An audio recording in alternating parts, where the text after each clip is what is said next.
આગળ સમાચારમાં વાત કરીએ તો વડોદરાથી સમાચાર પ્રાપ્ત થયા છે। વડોદરામાં શર્મસાર કરતો કિસ્સો સામે આવ્યો છે।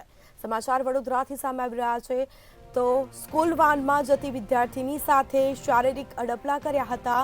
14 વર્ષીય વિદ્યાર્થીની સાથે 54 વર્ષના વ્યક્તિએ શારીરિક અડપલા કર્યા છે। તો વાન ચાલક એકલતાનો લાભ લઈને અડપલા કર્યા હતા, જેમાં વિદ્યાર્થીની સાથે અવારનવાર વાન ચાલકે અડપલા કર્યા છે। તો પરિવારે ગોત્રી પોલીસ મથકે ફરિયાદ પણ દાખલ કરી છે અને પોલીસે વાન ચાલક ગોપાલસિંહ ચૌહાણની અટકાયત કરી છે। વધુ કાર્યવાહી છે તે હાથ ધરવામાં આવશે। તો વડોદરાને શર્મસાર કરતો કિસ્સો સામે આવ્યો છે। સ્કૂલ વાનમાં જતી વિદ્યાર્થીની સાથે અડપલા કરવામાં આવ્યા છે। 14 વર્ષીય વિદ્યાર્થીની સાથે 54 વર્ષના વ્યક્તિએ અડપલા કર્યા છે।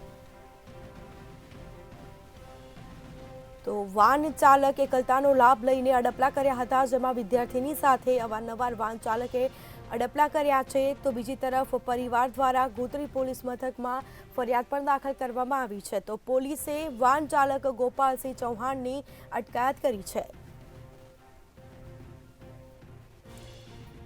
તો વાન ચાલકની હાલ અટકાયત કરવામાં આવી છે। આ અંગે વધુ પૂછપરછ હાથ ધરાશે, વધુ તપાસ હાથ ધરાશે।